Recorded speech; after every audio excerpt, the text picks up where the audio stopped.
اور اللہ نے تم مومنوں پر اپنی کتاب میں یہ حکم نازل فرمایا ہے کہ جب تم کہیں سنو کہ اللہ کی آیتوں سے انکار ہو رہا ہے اور ان کی ہنسی اڑائی جا رہی ہے تو جب تک وہ لوگ اور باتیں نہ کرنے لگیں ان کے پاس مت بیٹھو، ورنہ تم بھی انہی جیسے شمار ہوگے۔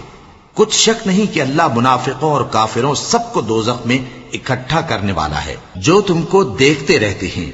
پھر اگر اللہ کی طرف سے تم کو فتح ملے تو کہتے ہیں کیا ہم تمہارے ساتھ نہ تھے، اور اگر کافروں کو فتح نصیب ہو تو ان سے کہتے ہیں کہ کیا ہم تم پر غالب نہیں تھے اور تم کو مسلمانوں کے ہاتھ سے بچایا نہیں۔ اب اللہ تم سب میں قیامت کے دن فیصلہ کر دے گا، اور اللہ کافروں کو مومنوں پر ہرگز غلبہ نہیں دے گا۔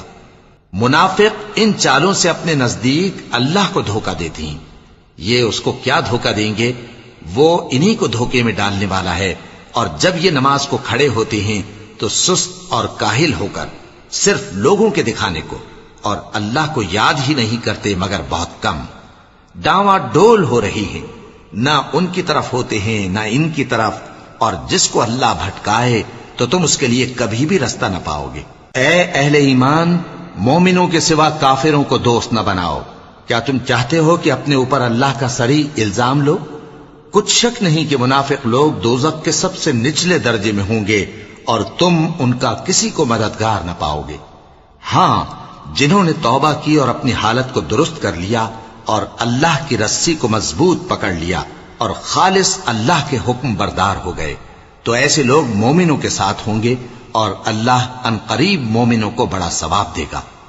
اگر تم لوگ اللہ کے شکر گزار ہو اور اس پر ایمان لے آؤ تو اللہ تم کو عذاب دے کر کیا کرے گا، اور اللہ تو قدر شناس ہے۔ اللہ اس بات کو پسند نہیں فرماتا کہ کوئی کسی کو علانیہ برا کہے مگر وہ جو مظلوم ہو، اور اللہ سب کچھ سنتا ہے، جانتا ہے۔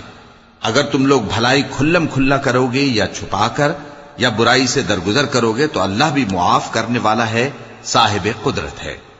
جو لوگ اللہ سے اور اس کے پیغمبروں سے کفر کرتے ہیں اور اللہ اور اس کے پیغمبروں میں فرق کرنا چاہتے ہیں اور کہتے ہیں کہ ہم بعض کو مانتے ہیں اور بعض کو نہیں مانتے، اور ایمان اور کفر کے بیچ میں ایک راہ نکالنی چاہتے ہیں، وہ یقیناً کافر ہیں، اور کافروں کے لیے ہم نے ذلت کا عذاب تیار کر رکھا ہے۔